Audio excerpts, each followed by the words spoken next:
none of us can truly imagine what a battle in ancient times looked like. Modern films try to bring us as close as possible to that reality, and massive battles are often the highlight of these movies. We see the clash of armies, the sound of swords, the chaos of combat, and the heroic deeds of warriors. But then the film ends. The victors celebrate, the defeated retreat. But what happens next? Battlefields were left littered with thousands of fallen soldiers, broken weapons, shattered armor, and blood-soaked earth.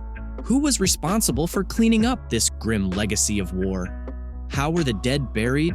What happened to the equipment of the fallen? And what rules applied to prisoners? Cleaning the battlefield was an unpleasant yet essential part of war, and often just as harrowing as the battle itself. Burial of the dead. The presence of dead bodies on battlefields posed a significant problem. Decomposing corpses caused unbearable stench and posed serious health risks.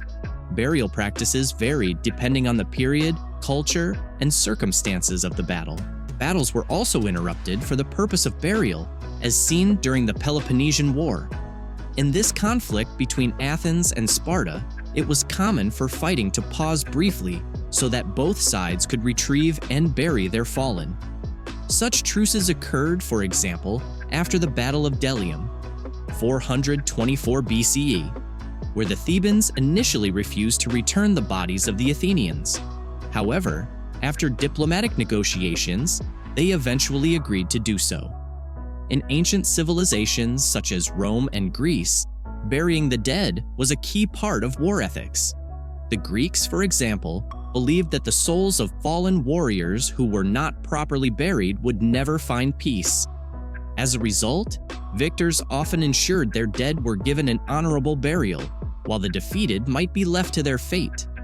The Romans also organized mass graves for their fallen legionnaires, as evidenced by archaeological excavations in ancient battlefields, where remains have been found along with weapons and armor.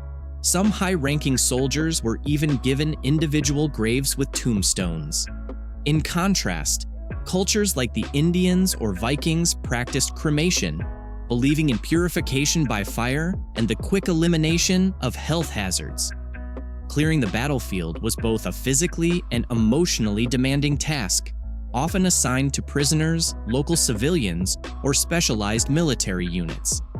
If fallen soldiers were left to decay in the open, battle sites could quickly become breeding grounds for disease, with catastrophic consequences. In some cases, epidemics caused by decomposing bodies claimed more lives than the battles themselves.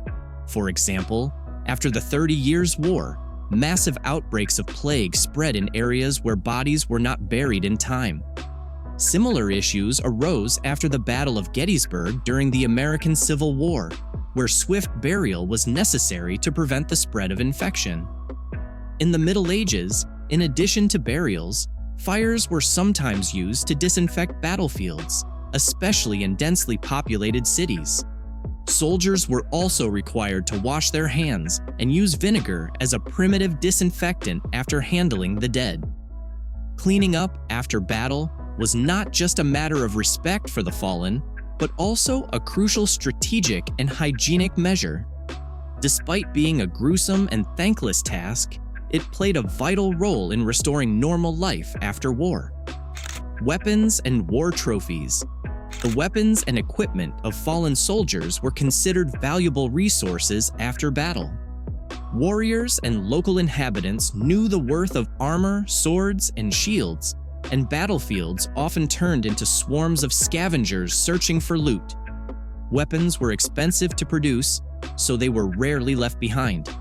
Even damaged equipment was repaired or melted down to create new weapons.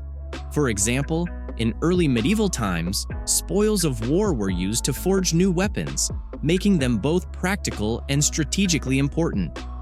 Weapons and banners of the defeated were also collected as war trophies. These items were displayed in temples or castles as proof of military prowess. The Romans, for instance, decorated their triumphal arches with enemy weapons. Personal belongings such as jewelry, coins, or amulets were also gathered by soldiers or local looters. This practice was sometimes seen as an unofficial war bonus, providing an opportunity for wealth if valuable items were found. As a result, within days after a battle, the battlefield was often completely stripped of anything useful. Prisoners of war. If soldiers were captured after battle, it was often a fortunate outcome for the victors. Prisoners were frequently used for hard labor, such as rebuilding infrastructure, cleaning up after battle, or digging mass graves. In ancient times, where slavery was common, captured soldiers represented an important source of cheap labor. After battles like those in Carthage or during Roman expansions, prisoners were sold into slavery or distributed among victorious soldiers. For example, after the Romans conquered Carthage, they sold tens of thousands of surviving inhabitants into slavery. Some prisoners were also forced to fight as gladiators in Roman arenas. Egyptian armies often captured enemies to use as laborers on construction projects. In certain cases, captured artisans or scholars were spared and integrated into the victor's society if their skills were deemed valuable. Many high-status prisoners were held for ransom.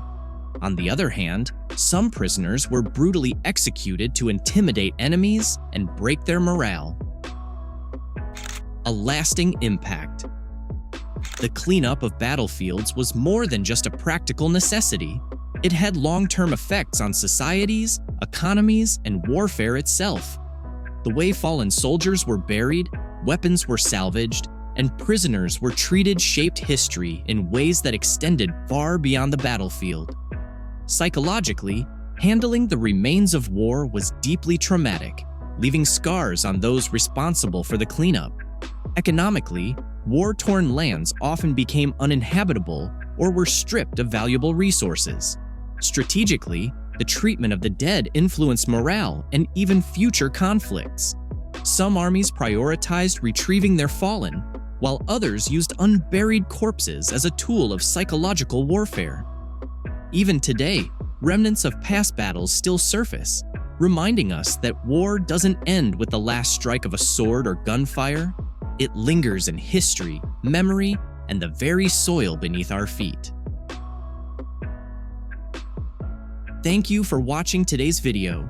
If you enjoyed it, feel free to let me know in the comments, and maybe leave a like and subscribe. It doesn't cost anything, but it really means a lot to me. See you in the next video.